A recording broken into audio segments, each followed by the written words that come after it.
Is that a breakup? I think we have a situation right here. On the Feeling Station.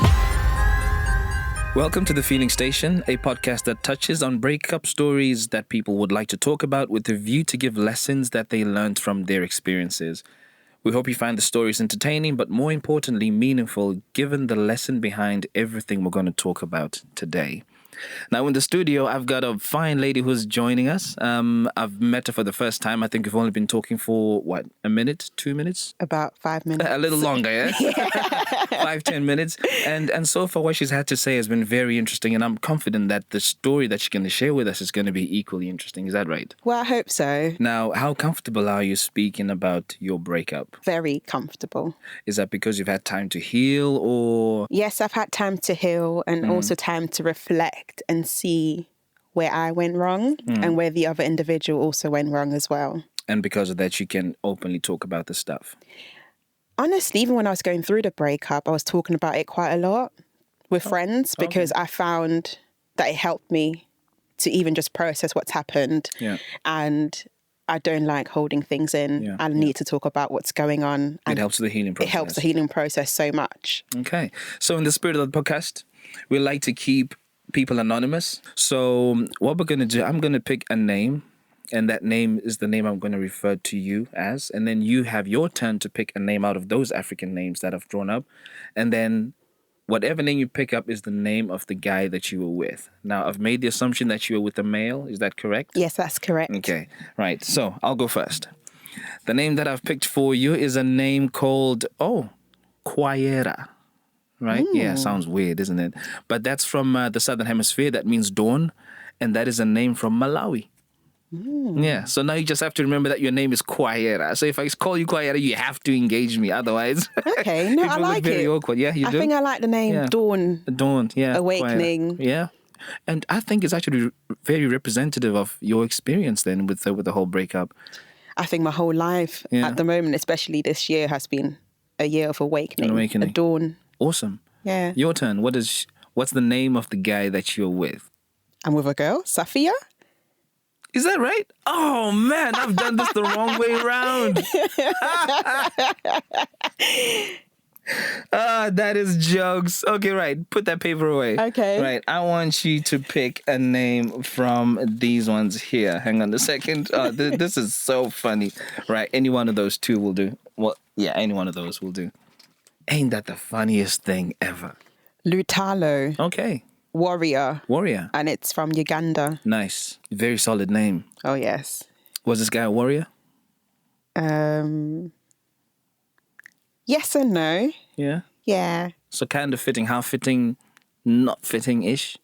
Yes. I guess you're going to break that down for us. 100%. Right, so we're going to go into this. So your name, again, is Quayera, and then your guy's name is Lutalo. Now you have to remember that as much as you can. If you fail, fine. We'll try and do something in post. If not, tough. Okay, that's fine. Now, tell me, where did you go? Where does your story begin? Where did you and Lutalo meet up? How does your love story start?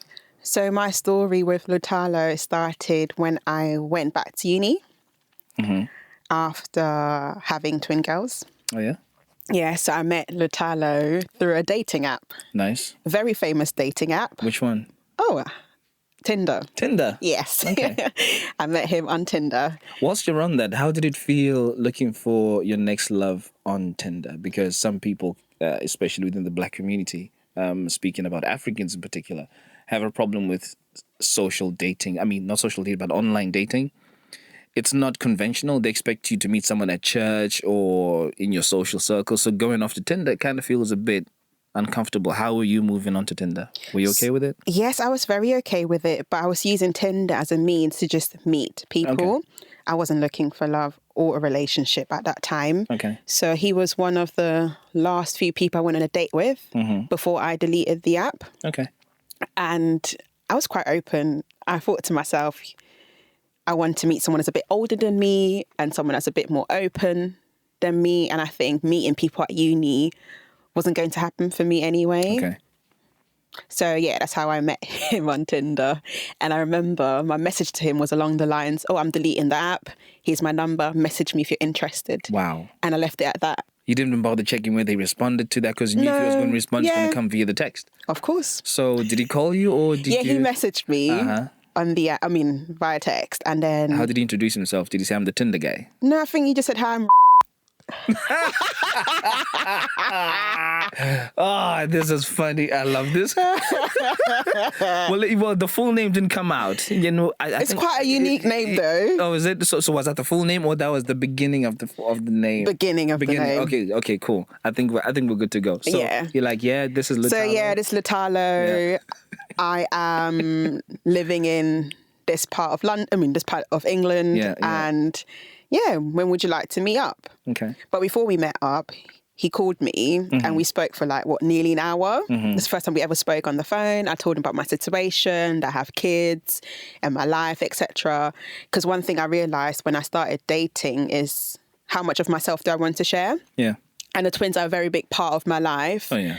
And I'm thinking before I waste anyone's time, irregardless if it's fun or wanting to have a relationship, knowing about my twin girls is very important to me. Yeah. Now anyway. So yeah, we were meant to meet up on a Saturday, but then he called me the Friday before saying, "Oh, he's had a hangover, that he can't make it." Right. I thought to myself, what's going on here? So I left it, and then he said, "Oh, okay, by the way, I can come on Sunday." I thought, maybe another hangover, but he made it. Yeah.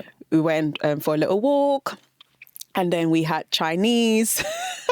So your first date was a little walk. A little walk, Chinese, and went to the pub. It was very romantic, isn't it? It was very cool. Taking a walk, and very relaxing. Okay. Yeah, so that was how I met Latalo. So after that experience, what convinced you that, do you know what, I'll be okay in a relationship with this guy? What is it about him that you liked? I think he was very different to all the other men I had dated before. In what sense? He was very knowledgeable. Okay. I'm attracted to people that know a lot of stuff and are open. And I found talking to him was very easy. And maybe also in the past, I don't think I was interested or men was interested in me as much as tongue twister. I think he showed a lot of interest in me and wanted to know me and was about. And I think that's very attractive. Apart from the fact that he was attractive too. Yeah. Okay, so you found this guy attractive, and then it doesn't seem very common these days that people say, "Look, I want you to be my girlfriend. You know, can we start dating?" It just kind of mellows into that sort of thing, and then people just ride the wave and continue. Yeah. Did he actually say to you, "Look, I want you to be my girlfriend"? That conversation never happened as to when I became the girlfriend. I just became the girlfriend. But one thing that did happen was that, so after a month of dating, I realised, you know what, I've got nothing to lose. I find this guy very interesting. There's something about him. And I said to him, I've deleted the app, Tinder app. And what about you? And I'm only seeing you. Yeah. And he hasn't deleted the app. And I was like, But then I thought to myself, you know what? I've put it out there where I stand, and it's for him to then come back to me and let me know whether he's on the same page or not. And as us girls do, of course, we tell some of our friends, and they were like, "Oh, if he doesn't delete the app within a week, then he's not for you, blah, blah, blah." But then I've also come to the realization that we can't put timeline on certain things. No. It's for the individual to make their mind up. Yeah. So lo and behold, a week later, he messaged me and said, "Oh, I've also deleted the app." What went through your mind when he said that? I was like, wow. That's good, because I didn't pressure him I didn't give him a timeline. I thought to myself, in all honesty, if within a month he doesn't delete the app, then I'm also out of here. But the fact that he came back to me without me pestering him or checking in on him, I just thought, yep, this is good. He kind of has the makings of an easygoing guy. Is that what you were after? Because he didn't seem to give in to pressure. He just went on with what he felt was right to do by you. Yeah, I think, but I also realised with time he thinks a lot. He's an overthinker. He thinks a lot, too much at times. But I guess I'm very much like, you know what will be, will be. I will do what I can, and then the rest will figure itself out. What I can control, I'll control. Yeah. I can't control what anyone else is doing apart from what I do. Yeah. Okay, so this guy's deleted the app. Obviously, you guys are both now on the same page, right? You're now feeling the same things, I'm guessing, and moving in the right direction. And that blurred line between you're not my girlfriend, you are my girlfriend, just kind of vanished, and you were his girlfriend. Is that right? Yes, eventually. Okay. I think probably I realised I was his girlfriend, or I accepted I was his girlfriend the first time he said, "I love you." So he said it first? Yes, he said it first. Did you ever feel like saying it to him beforehand, but you just felt, nah, maybe I'm not at that point yet? Ooh. Yes, I probably would have wanted to say it to him a bit earlier, Yeah. but I wasn't brave enough to do so. Why? All this stupid stereotypical stuff of women or men have to take the lead, etc. Yeah. But I'm thinking that's so 1900s or 1800s or whatever. Yeah, I think these days you hear about women slide into men's DMs. Yes. And they've gotten married because they took the lead, right? Yes. So I think I'm also of the belief that what's for me is for me. And if I say to a guy first that I love him, which I haven't done yet, but if I do, then so be it. Yeah. I mean, what's the worst that could happen? He doesn't say it back. And then it means maybe it's not the right time for him to say it, or he's on a different page, and that happens as well. So he says, "I love you." And then that's when this became very real for you. I think it became even real before then, but I think that cemented it for me more. And then what went wrong? So to begin with, he always said he doesn't know how it will work with me having kids and him not living so close by. He was always transparent about it. And he didn't know whether this could be long-term, as in get married, live together. He was always truthful about that. But I believe that eventually, maybe with time, these are things that we can work out. And maybe these are something that he can fully accept. But I guess a big part of him never wanted to get his head around it or could get his head around it. Because there's a time he even said to me, come up with a solution. And I'm thinking, we need to come up with a solution together. I don't know what the solution is. I don't know. So he was kind of hesitant to take that lead. Yeah. To say, look, this is what we need to do to move forward. Yeah. How did that make you feel? I think, because I got on so well with him, and I believe that, I don't know if I believe in soulmates or whatever, but we got on so well that I think I just hope that with time, it'll be fine. And we've been together we were together, for 18 months. And I believe that we've been together for this time. Hopefully, it means something to him. Or even mean something that we will work it out. There does not need to be a plan, but hopefully we can work it out. So I never felt sad about it. Yeah. I just thought, okay, you know what? Because I'm quite hopeful it'll be fine. It will work itself out. I'm positive. We're still together. It must mean something. Yeah. Now, one of the things that's important on this podcast is to make sure that people leave this with a lesson. What is the one lesson or two or more that you feel they need to know from your experience? First, I think love is not enough. And I think stick to your boundaries. Stick to your core values. Whatever's important to you, do not let anyone take that away from you. So love is not enough, and stick to your core values, whatever those core values are. Yes.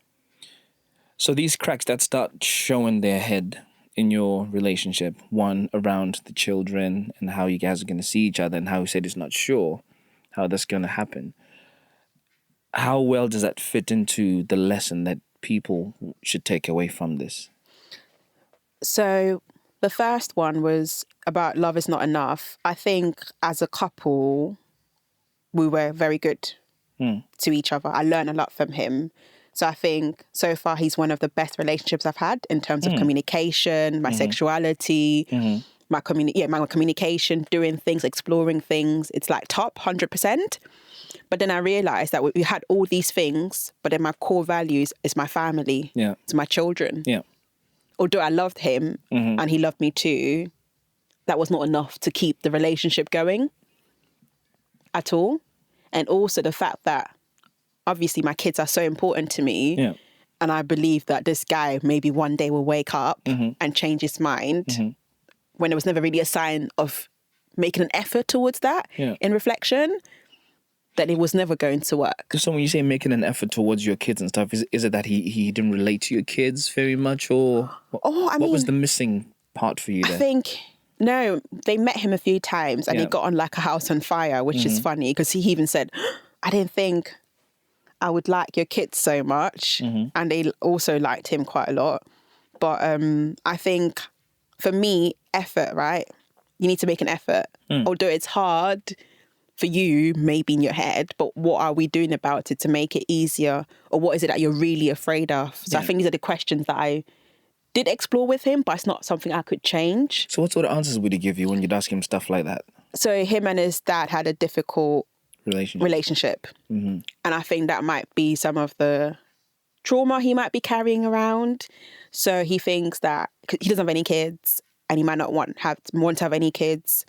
And he says, I don't know if I can be a good dad. I don't know if I'm made out for this. All this sort of limiting beliefs. I don't know how I can be a dad to 2 girls. I don't have my kids. What will people think? Because he was also not of African descent. Okay. So there was a bit of race involved as well. There's a lot of themes going on there, which I think is fair enough.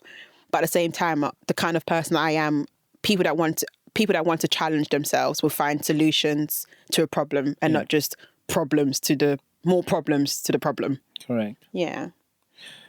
From the sound of things, the experience that he had with his dad really did have an impact on how well he thinks he could relate with kids. Because for some men in particular, where they don't have a reference point, it then becomes difficult for them to define what is normal and expected of them. And probably when he had this interaction with your daughters and he felt that this is going so well, he kind of surprised himself. And that surprise for men sometimes is not easy to digest or accept, because you have a wall that you set for yourself. And when that wall is broken by things you don't expect, it kind of throws your mind out of sync completely and you don't know what to do with it. Wow. So talking with him, I guess, kind of did help. But it doesn't sound like it was enough to persuade him that, look, you'll be okay. Yeah, because I think I've also learned is that you can't change someone's mind. You can support them, you can encourage them, but you can't force anyone to change. That has to come from within themselves. So part of the lessons we're picking up from this is that you should always value what's important to you. What was important to him? That's a good question. I think he likes to know what's next. Stability. I'm a bit of a whirlwind. I have the kids. Yeah. I have a different sort of non-traditional setup. Yeah. Where will the kids be in 5 to 10 years' time? What's the plan? What's next? And I was like, yeah, we'll work it out. We'll figure it out. But he likes to know what's happening next because he was also working on his business, which he was very focused on, but he still made time for me. So I think it's important to him was his business, him making a livelihood and just making sure whatever he's building works out. And how supportive were you of that? Oh my God. Very supportive. 100%. I had his back. Encouraging, talking about how it's going to go, building, planning. But I never felt that it was a burden to me. Yeah. I pretty much enjoyed being there for him. Always have.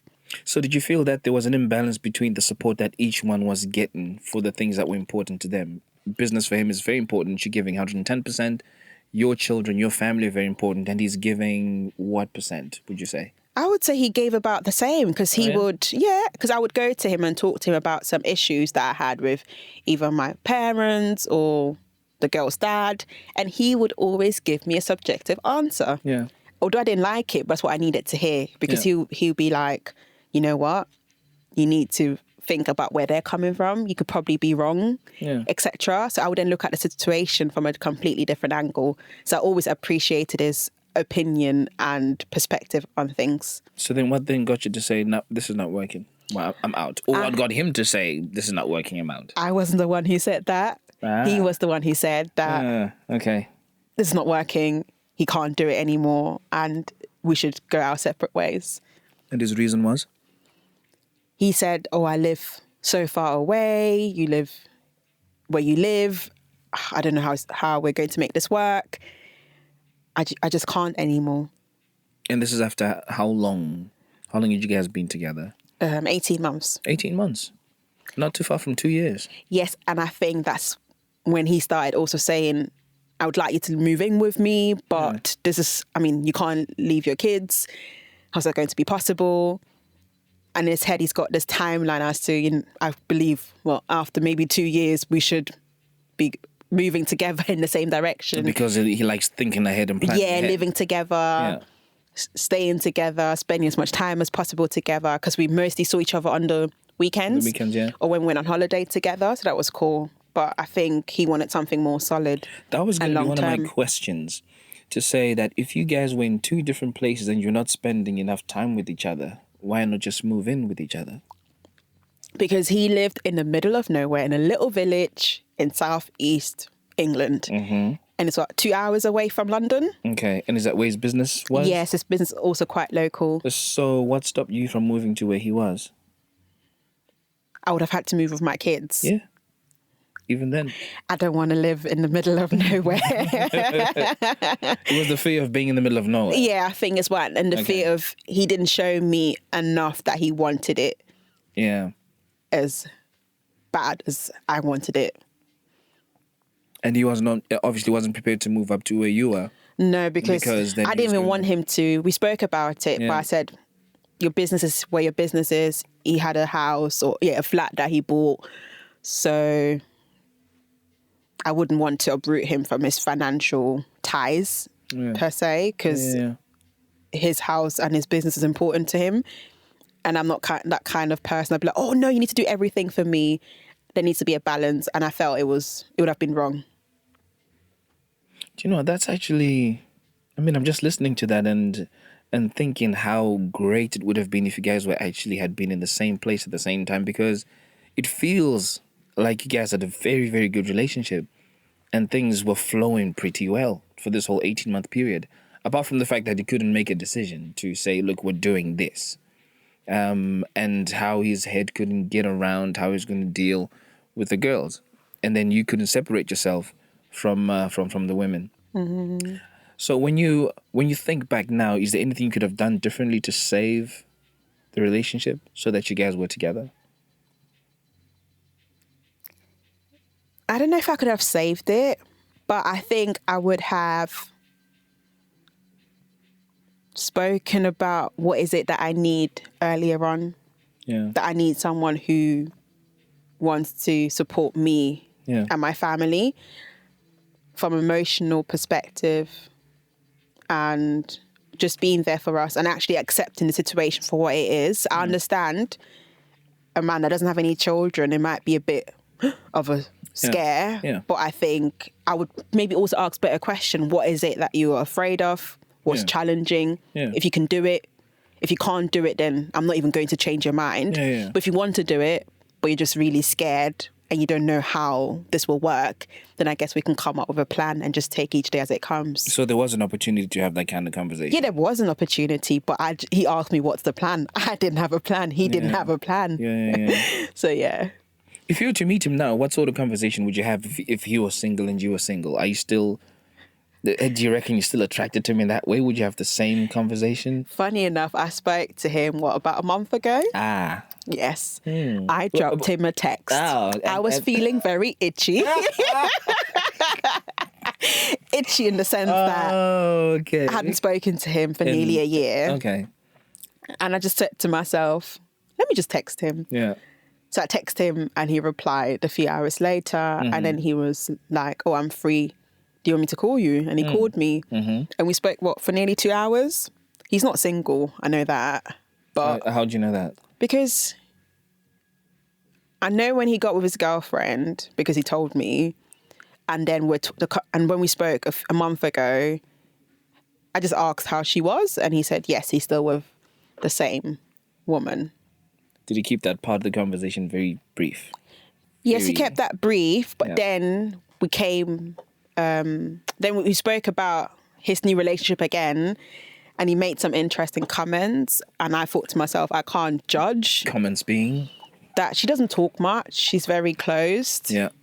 And I said, but you're the kind of person that loves to have a good conversation. He was like, yes, I know, but it was going on about it a bit. But I thought, I don't want to listen to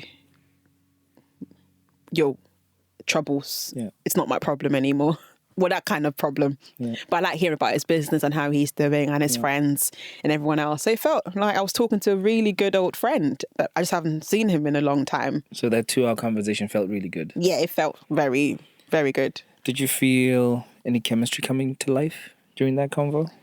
You know what? We've always had banter and we've always been very, very relaxed around each other. So not chemistry, but there was a sense of this place feels safe and I can be myself. And that felt good. Do you have that with anybody else? I have that with a few of my friends as well, where I can just be myself and we laugh and we chat rubbish and everything else. You talk about this guy with a big smile on your face. Because, like I said, even when I speaking to him, I do not hate him. I'm not angry. I just think that it was a really good time where I learned so much about myself. And yeah, I know people think about their breakup. The year I broke up obviously was very hard. Yeah. But now I look at it and think those were amazing lessons. I had to go through this. Are you still in love with him? No, I'm not in love with him. I have love for him, but I'm not in love with him. I can't be in love with him. Why? Because I don't see him. I don't speak to him.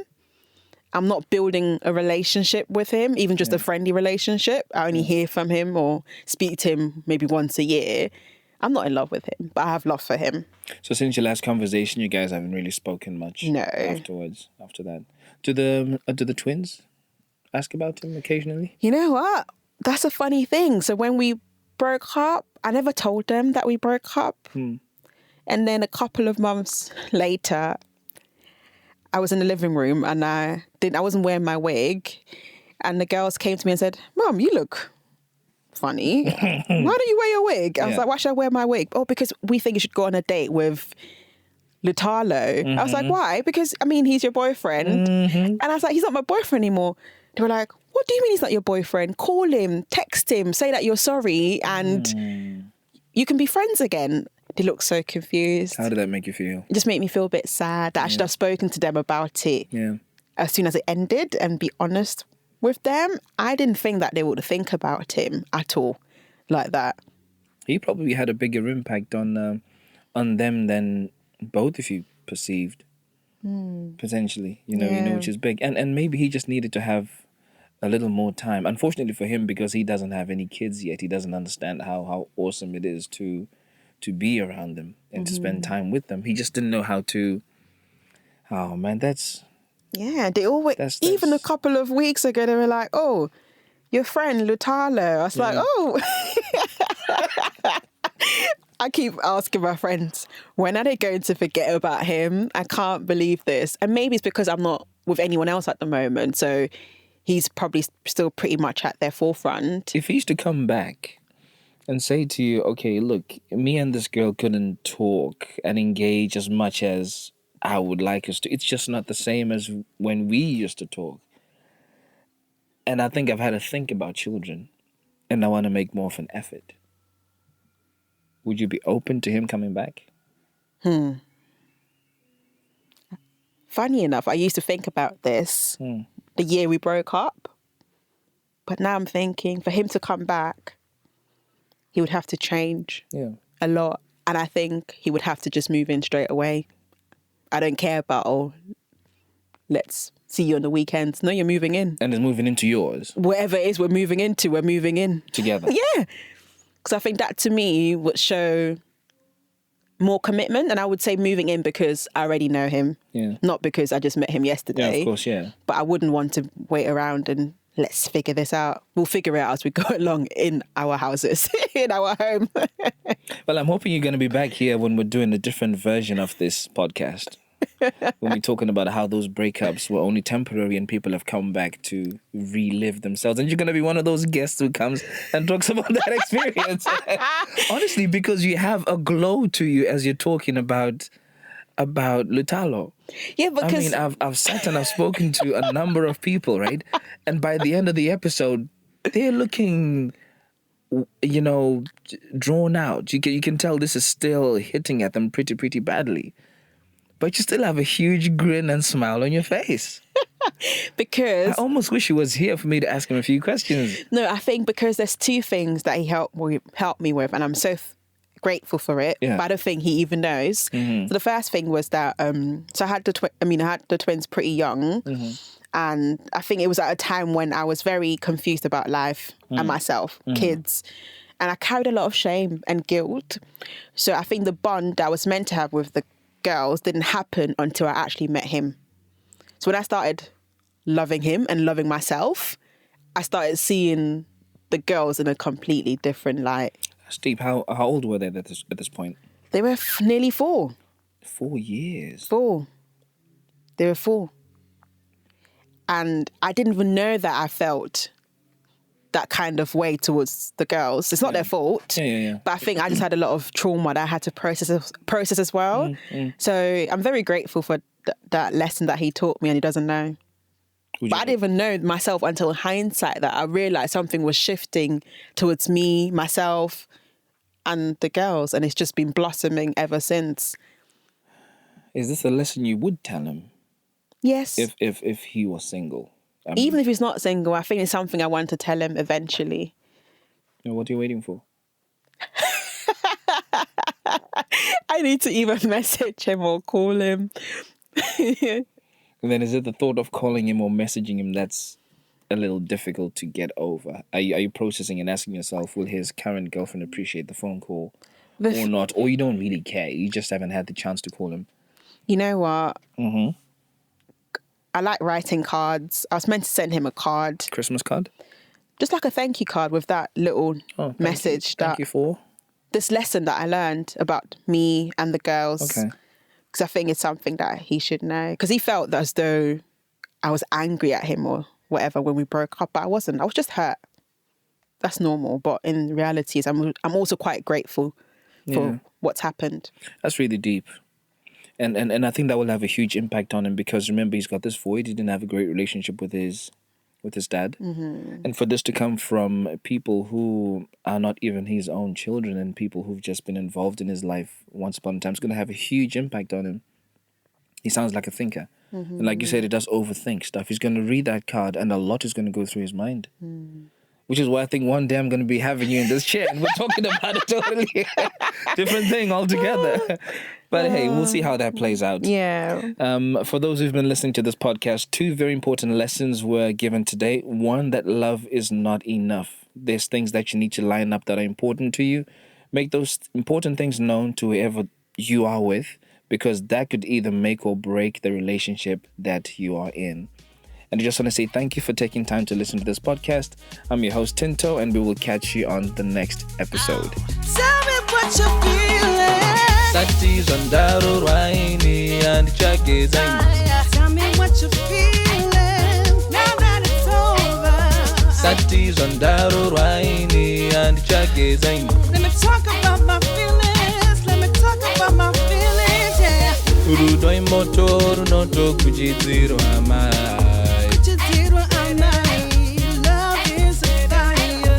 Urudoi motoru no to kujiziru amai.